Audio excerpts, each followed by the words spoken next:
name's David, been coming here for a couple of years now. Basically have to sort of start from the very start.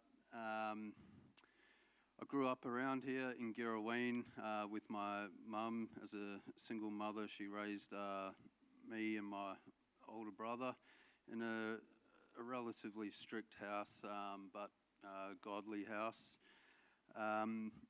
I came to this church when I was about 8 years old, into the children's church upstairs. I went to Kingsway Christian College from years 1 to 7, which was a good upbringing. I actually spent all the primary school with Kate Green every year, alongside her. So yeah, I was friends with her and a group of friends and whatnot. I finished year 7 there, but ended up attending Girraween Senior High School. I think being fatherless, he took off to pursue his building career up north, and I was a bit of a hypo child anyway. I was into a lot of trouble. So by the end of year 8, my first year of high school, I was smoking cigarettes, weed. I was getting drunk at friends' houses where the parents would allow it. This continued through year 9 until I left there, and due to girls' rumours, gangs, fights, etc., etc. I continued my path in drinking and drugs through year 9 and 10, which had escalated before school, during school in the toilets, and after school whenever I could. This obviously created a nightmare of a teen for my mum, and also living at home with my mum made it hard to continue these habits. So I ended up cutting off contact with her, running away to a best friend's house. This was probably at the age of about 15 or so. Ended up moving in with a family of drug dealers and users, which didn't help my situation. I ended up leaving there and moving in with a girlfriend in year 11, and dropping out of high school just because of the drugs and alcohol and whatnot. And it was with this family that I sort of realised what real drug users and hard drugs were, because there was weed, there was alcohol, there was ice, there was pretty much everything in this house, and severe domestic violence. So the father of the house decided he would bring it upon himself to introduce me to injecting ice while at the age of 17. This went on, I don't know, for 6 months to a year. Ended up getting that bad with the domestic violence that the mother of the house had a near-death experience taking prescription pills. While she was dying in my arms, foaming at the mouth, and I'm yelling to call 000 to somebody else in the house, I realised that if I kept living here, this could be me very soon, and I hadn't even turned 18. So within that week, along with other stuff happening, I went over to the local park, toilet block, started to attempt to slash my wrists, and more of a cry of attention than a suicide attempt, but it was early in the morning, and what I now think back to as possibly an angel coming along. She wrapped me in a blanket and just said to me, "It's time to go home." And she disappeared. I turned around, there was no one there. There was a blanket around me, so it did actually happen. So I did go home. Maybe she was meaning to God's home, but my mum's home was probably the next best thing, definitely. So I moved back in with her, going on, 17 to 18, got a full-time job. I still had all my addictions. I kept my ice use secret, and it was a heavy daily habit. Um, I broke off contact with this family. I started partying with mates, doing all that sort of stuff while working. Ended up getting my new girlfriend, who I was seeing, pregnant at the age of 19. So I had my son Tyler at the age of 20, moved out of home and moved in with my then girlfriend to start providing for her and our upcoming son. So over the next 2 or 3 years, kept all my addictions, got married, bought a house and settled down.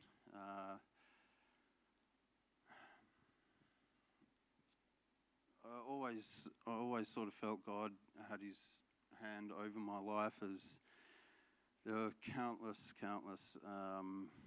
overdoses, car crashes, fights, street fights. Just there's way too many to even list. But I always managed to walk away from them. And I just felt even people I hung around, took drugs with, always used to say there was just some sort of light in me that just couldn't be explained. I wasn't smart at school. I wasn't really good at anything, but I came across to everyone as, I don't know, somewhat wise and smart, which I don't know how, but so you have to bear with me. I'm just losing my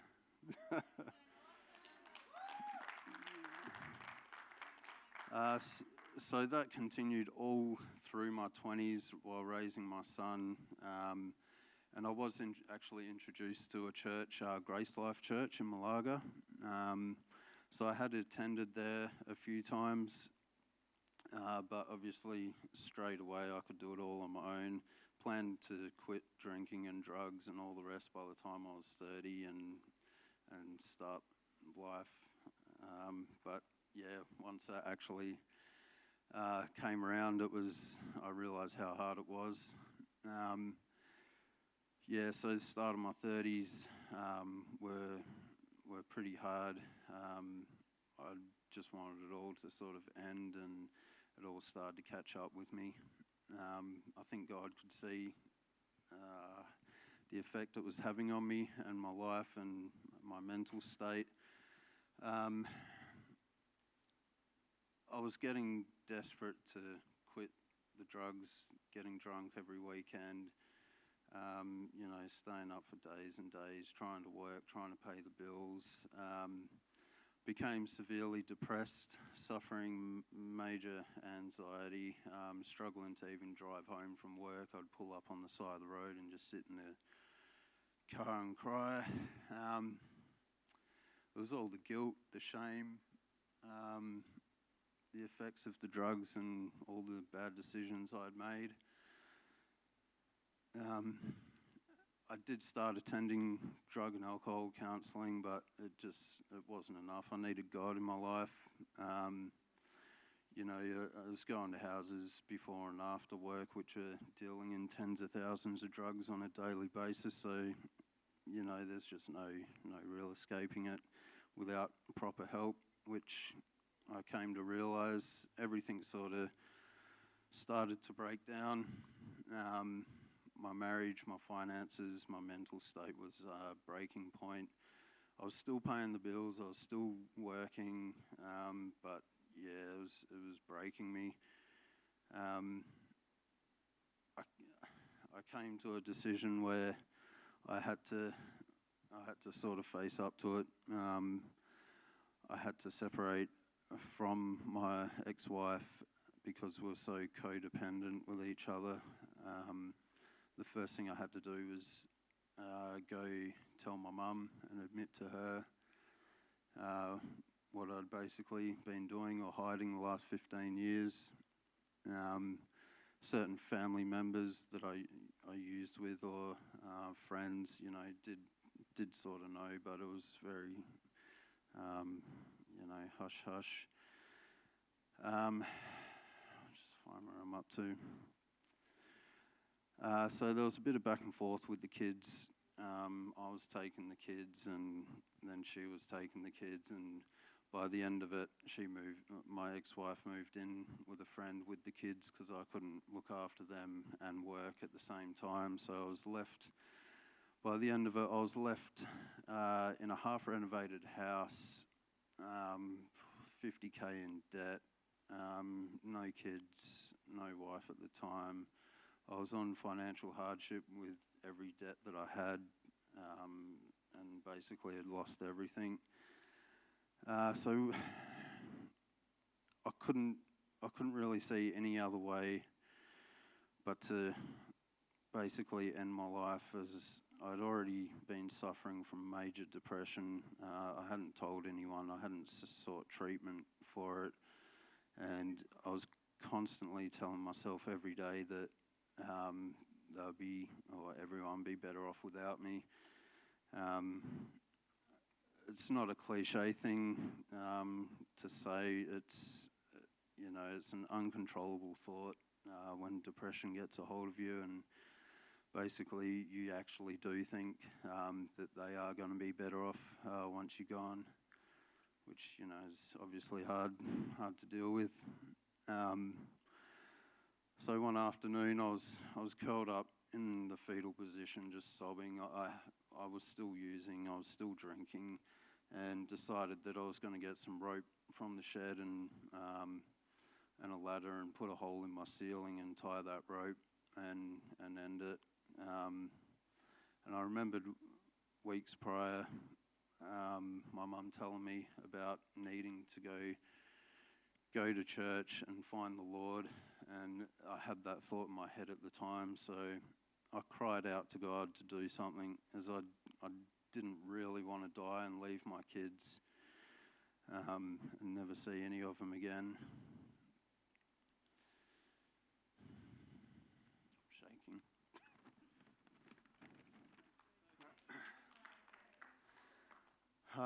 So within literally seconds of asking God to reveal himself and save me from this situation I was in and what I was about to do, my phone a metre away texted, and I got a text from old workmate. I hadn't heard from him in years, and all it said was, "Hey mate, how you going? Do you want me to pop over?"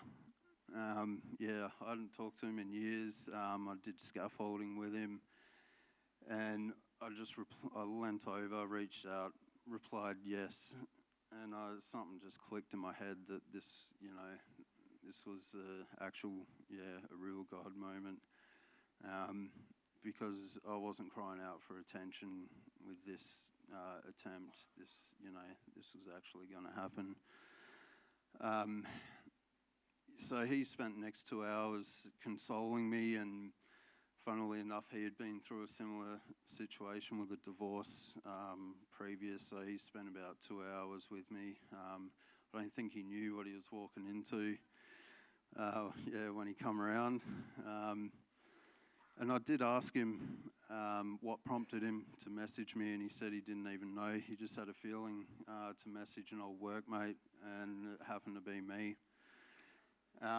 So from that day, I knew God had sent him.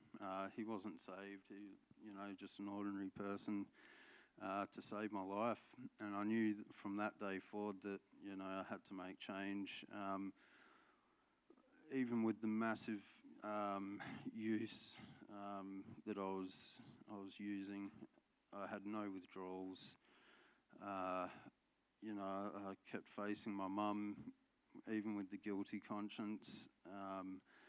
She helped me. We started fixing up the house. I started going to Grace Life in Malaga and taking my kids. I put my hand up to... sorry, I'm going blank. For a salvation call. And from that moment, just that moment, things changed. Miracle after miracle with the house, with my finances, with all my addictions. Back and forward here. I did relapse a couple of times, but that was just due to me just, not putting my faith in God and just leaning on my own, which is silly. So I kept going to Grace Life. They were actually insane. They sent a renovation rescue team out to my house, painted my whole house, did all my gardens. My family helped financially to renovate the house. Grace Life once again stepped up and provided a real estate agent, Gary Baker. And it did take 9 months to sell my house, and ironically, it was about 8 to 10 years later, I only got back what I paid for it. And it cleared all my debt. I didn't walk away with any profit. It just wiped the slate clean. And I was able to start fresh and start renting, start facing issues and everything, and everything involved in that. So then I started coming here with my mum, just because it was a bit more convenient, close to home. I wanted to see what this church was like. I mean, I did come here when I was 8 at one point, so I thought it'd be good to come back here with my kids. And funnily enough, my daughter was 8 when I brought her here, a few years ago. So and that's where my life changed. Did a salvation call here as well, and over the last 2 or 3 years, started volunteering, giving back to a community which I've grown up around here and just took so much from this area.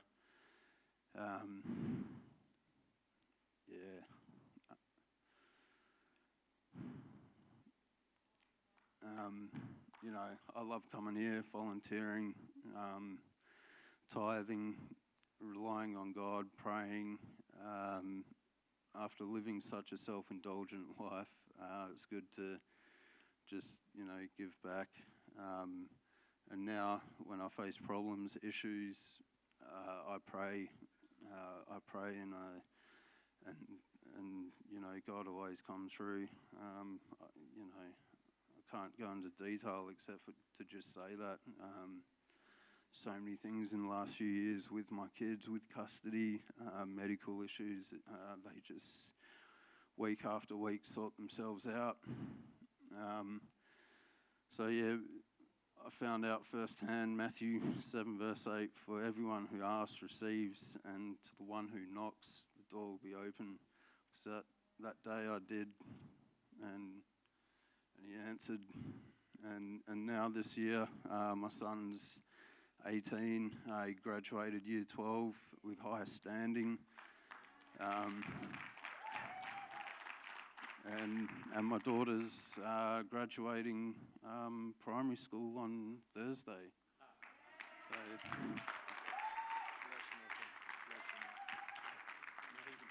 now you can take a big deep breath. Thank you, Lord.